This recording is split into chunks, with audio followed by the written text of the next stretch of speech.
শুভ সকাল, কেমন আছো সবাই? মনের সংসারে আর একটি নতুন ব্লগে সকলকে স্বাগত জানাই। আশা করছি যে যেখান থেকে ভিডিওটি দেখছো সকলেই খুব ভালো রয়েছো। আজকের দিনটা হচ্ছে রবিবার, আর সকাল এখন অনেকটাই বেলা হয়ে গেছে। সকালের বাসি কাজ সমস্ত হয়ে গেছে, আর এদিকে দেখতেই পারছো ফোল্ডিং খাটটা বাইরে বার করেছে। ফোল্ডিং খাটটা নিয়ে যাচ্ছে এখন সারাতে, তাই টোটো দেখছে দাঁড়িয়ে দাঁড়িয়ে। তারপর এখন যে তোমরা দেখছো এটা হচ্ছে অনেকটাই বেলা হয়ে গেছে, মাঝে অনেকটা সময় পেরিয়ে গেছে। তো মাঝে হচ্ছে অনেক কিছু কাজও হয়ে গেছে এরই মধ্যে। ও তো ওদিকে গেল ফোল্ডিং খাটটা নিয়ে, টোটো দেখতে দেখতে অনেকক্ষণ পর হচ্ছে টোটো আসলো। তারপর আজকে তো রবিবার, শুভর ছিল সকালে টিউশন, ও তো সকালেই টিউশন গেছে। তারপর তিথিরও ছিল, ও টিউশন গেছিলো। আর এখন করছি আমি জলখাবারের জন্য এই যে একটুখানি বেসন বড়া ছেলের জন্য। আমার জলখাবার খাওয়া হয়ে গেছে, ওইদিকে বাসি কাজ স্নান টান সমস্তটাই হয়ে গেছে। গেছিলাম তিথিকে টিউশন থেকে আনতে। তো ওই যে টিউশনের স্যারের সাথে কথা বলছিলাম। আর তারপর আসার পথে আমার ওই যে মাসির বাড়ি আছে, যেটা মানে মামা বাড়ির পাড়ার সম্পর্কে যে মাসি রয়েছে, তো সেই মাসি আর কি দেখতে পেয়েছে আমাকে রাস্তায়। দেখতে পেয়ে ব্যাস ঘরে আয় ঘরে আয় এই আর কি। তারপর আবার ওই রামনবমী ছিল, তো সেটা আর কি প্রসাদ দিল, বললো একটু জল খেয়ে নে। তো একটু বসলাম, বসলেই ব্যাস আধ ঘন্টা লেট হয়ে গেল ওখানে।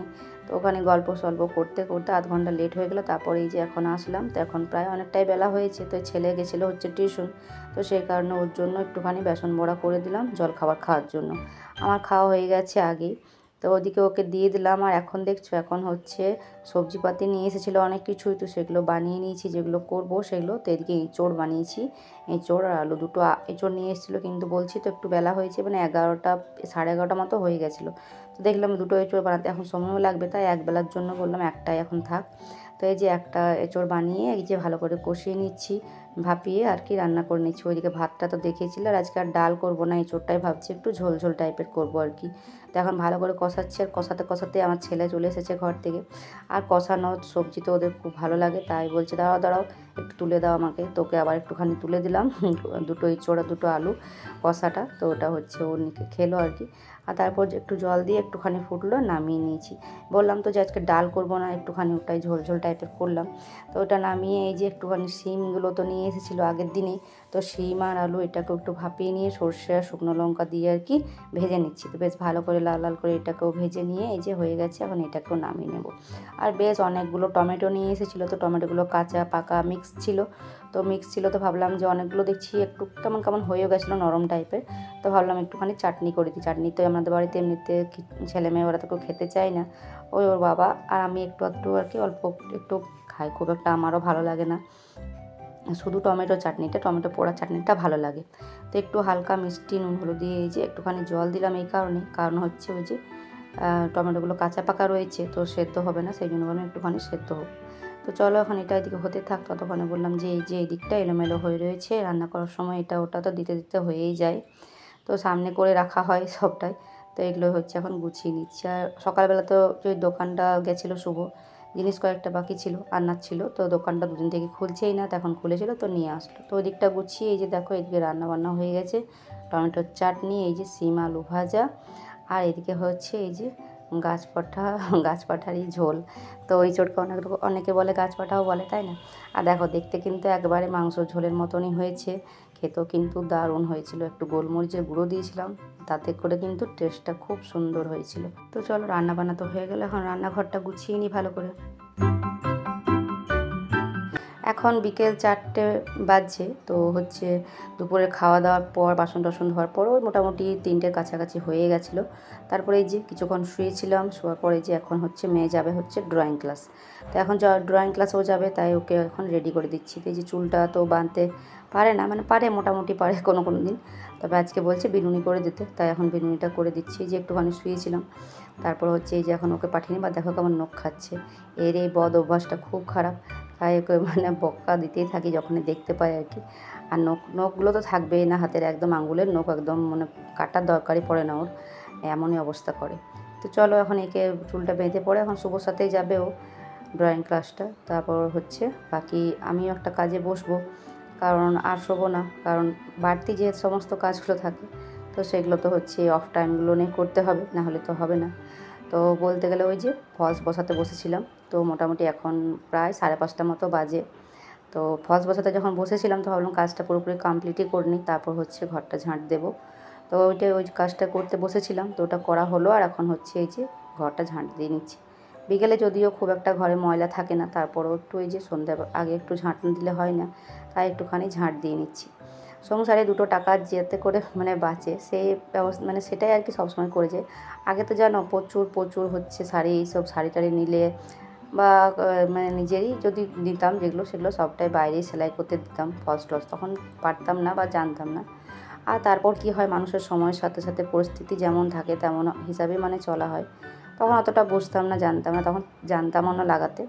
তবে এখন শিখে গেছি। তারপর এখন যেহেতু সংসারটা খুবই অল্প টাকার মধ্যে সংসারটা চলে, তো সে কারণে চেষ্টা করি যাতে 2 টাকা বাঁচে। যে কাজটা আমি নিজে পারবো সেটা নিজেই করার চেষ্টা করি। শাড়ি গয়না এসবগুলো তো প্রত্যেকটা মেয়েরই শখ থাকে বলো। বছরে হচ্ছে 2, 3, 4টে শাড়ি নিতে কারই ইচ্ছা করে না। তারপর হয়তো কোথাও যাওয়া আসা থাকে তখন তো শাড়ি লাগেই।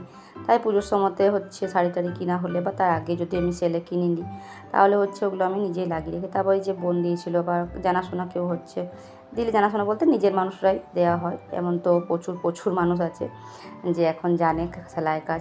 এমনকি আমাকে অনেকেই বলে জানো তো, যারা আমাকে জানে চেনে আশেপাশের মানুষজন, যে তুমি তো সেলাই শিখতে পারতে, তাহলেও কিছুটা হতো। তবে কী বলো তো, ওই যে সেলাই শিখতে গেলে তো একটা টাকার অ্যামাউন্ট চাই, প্রত্যেক মাসে যে একটা টাকা লাগবে, কিছুদিন আমাকে শিখতে হবে, তো সেগুলোর জন্য তো আমাকে টাকা লাগবে। তারপরে এইসব সেলাই টেলাইগুলো একটু ধৈর্যের কাজও বটে।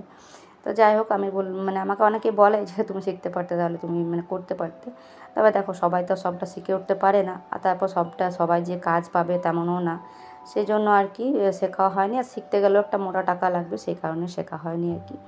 তো যাই হোক, যেটুকু পারি নিজের যতটুকু চেষ্টা করি যে নিজের কাজ নিজে করে নিতে। তাহলে করে হচ্ছে এই যে ধরো বাড়তি দোকানে দিতে গেলে এখন 80 টাকা করে নেয় একটা পিকো ফলস করতে। সেটা কিছুটা হলেও সেভ হয়, যদিও পিকো করতে ফলস কিনতে টাকা লাগে, কিন্তু লাগানোর টাকাটা নিজেই আর কি সেভ হয়ে যায়। তো যাই হোক, এখন একটু যাব হচ্ছে ঠাকুর দেখতে। তো সেই জন্য প্রত্যেক দিন তো এমনিতে আমি খুব একটা শরীর এই যে স্কিন কেয়ার বলো, এইসবগুলো খুব একটা করি না। কুড়েমির জন্য আর কি, সংসারে কাজে যতটা করি ততটা নিজেকে অতটা যত্ন করি না। তো এই যে একটুখানি বললাম মুখটা ধুয়ে নিই, সকাল দিকে ফেস ওয়াশ দিয়ে ধুই, তবে এখন ভাবলাম এই যে একটুখানি মুখটা ক্লিন করে নিই, পরিষ্কার করে। এই যে এখন রেডি হয়ে যাব হচ্ছে একটু মন্দিরে ঠাকুর দেখতে। তো আমার মেয়ে হচ্ছে দেখেনি কোনো দিন, আমি তো আগে অনেকবার এসেছি, তবে এখন আর আসা হয় না খুব একটা।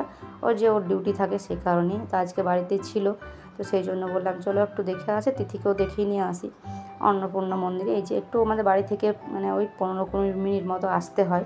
তো আমাদের আশেপাশের মধ্যে এখানেই হয়। আগে তো প্রত্যেক বছরই আসা হতো জানো তো, তবে এখন আর অতটাও আসা হয় না, আজ অনেক বছরই হলো আসিনি। তো তাড়াহুড়ো করে বেরোলাম, আমার বড়োর সাথে বেরোতে হলে একটু তাড়াহুড়ো করে বেরোতে হবে।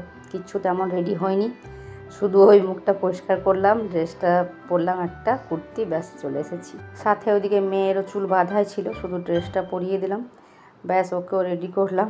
তো তারপর হচ্ছে চলে আসলাম তাড়াতাড়ি করে। ওই যে দোকান যাব করে অস্থির হয়ে যায় আমার বর। তো যাই হোক, তো বললাম চলো একটু ঘুরে আসি, তারপর দোকান যাবে।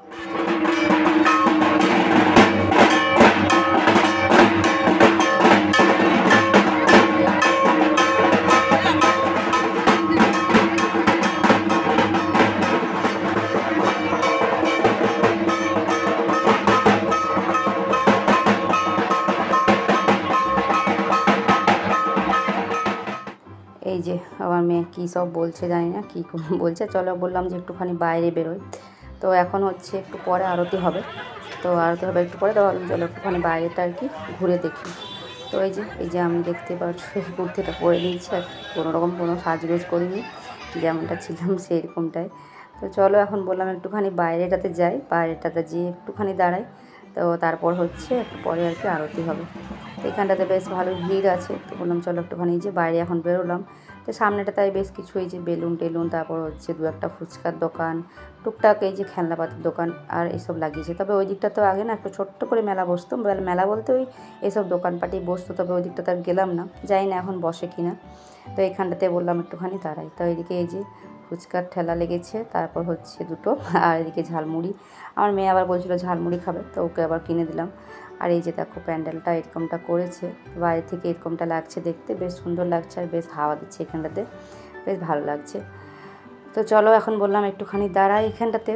আর ওইদিকে মেয়ে বলছে ঝালমুড়ি খাবে, তো ওকে ওইদিকে ঝালমুড়ি ওর বাবা কিনে দিচ্ছে, তো ওইদিকে বানাচ্ছে ঝালমুড়িটা। আর এই যে আমি এখানটাতে একটু ভিডিও করে নিচ্ছি। তো ভিডিওটা তোমাদের এর মধ্যে বলে রাখি যে ভিডিওটা ভালো লাগলে অবশ্যই লাইক কমেন্ট সাবস্ক্রাইব করে পাশে থেকো। নতুন বন্ধু যদি হয়ে থাকো তাহলে চ্যানেলটিকে সাবস্ক্রাইব করে দিও, আর যদি অলরেডি করে দিয়েছো তো তোমাদেরকে সব জানাই অনেক অনেক ভালোবাসা, অনেক অনেক ধন্যবাদ। এইভাবে পাশে থেকো, একটু আমাকে সাপোর্ট করো।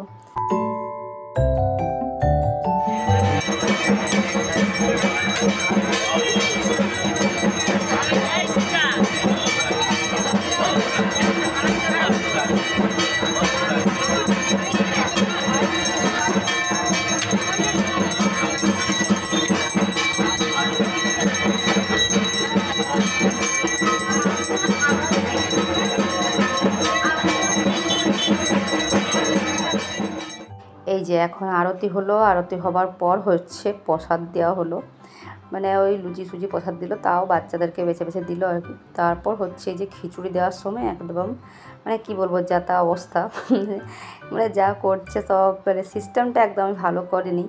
আসলে প্রথমে সবাইকে একটা করে পাতা দিচ্ছে, তারপর খিচুড়ি দিচ্ছে এরকমটা। আর এটা দেখো আমাদের মোড়ে, তো আমাদের মোড়টাতে মানে বেশ ভালো সিস্টেমটা করেছে, লাইনের মধ্যে সবাইকে দাঁড়িয়ে হচ্ছে প্রসাদ দিয়েছে। তো হচ্ছে লুচি, একটু করে আলুর তরকারি, এই যে আর বোঁদে। তো এই যে আমার মেয়ে আমার বরের তিনজনে নিয়েছি, নিয়ে হচ্ছে বাড়িতে চলে এসেছে। খিচুড়িটা নিয়েছিলাম, তবে খিচুড়িটা মানে গরম ছিল, পাতাগুলো ইয়ে হয়ে গেছিলো, নষ্ট হয়ে গেছিলো, সেই জন্য বাটির মধ্যে ঢেলে নিয়েছিলাম। তো কেউ তো খিচুড়ি বা ওই প্রসাদ কেউ খায়নি, মানে বাড়িতে নিয়ে আসলাম, বললাম ঘরে যেয়ে খাবো, কারণ ওই যে বললাম না আমার বরের তারা। আর এটা একটুখানি নিয়ে আসলাম হচ্ছে মিক্স ভেজ, কারণ দিনের বেলাতে একবেলার জন্য তোমাদেরকে বললাম তরকারিটা হয়েছে, একটুখানি রয়েছে, তবে ওটাতে তো হবে না, তাই হচ্ছে মিক্স ভেজটা কিনে নিয়ে আসলাম। আর বললাম তাহলে ওই আমার ছেলে বলেছিলো, একদিন নিয়ে এসেছিলো এর আগে, তো ভালো লেগেছিলো, তো বললো যে আসার সময় মিক্স ভেজটা ওখান থেকে নিয়ে আসবে। তো নিয়ে আসলাম তার জন্য। আর এই যে কয়েকটা বললাম রুটি করে নিই, তো হচ্ছে ওই যে প্রসাদটা একটুখানি খেলাম, খেয়ে হচ্ছে এখন একটুখানি আটা মেখে এই যে রুটিগুলো এখন করে নিচ্ছি। মেয়ের জন্য একটুখানি ভাত রাখা রয়েছে, তবে জানি না ও কিছু খাবে কিনা, ও তো বলছে কিছু খাবোই না। তো যাই হোক, ওই যে দুজনের বাবা ছেলের জন্য রুটিগুলো কয়েকটা 7-8টা মতো করলাম, খুব বেশি করছি না, কারণ হচ্ছে এই যে প্রসাদটা খেয়ে তো পেট ভর্তি হয়ে গেল। তো চলো বন্ধুরা, আজকের ভিডিওটা তোমাদের কেমন লাগলো সেটা অবশ্যই জানিও, ভালো লাগলে লাইক কমেন্ট সাবস্ক্রাইব করে দিও। তো চলো আজকের মতো আসি, টাটা।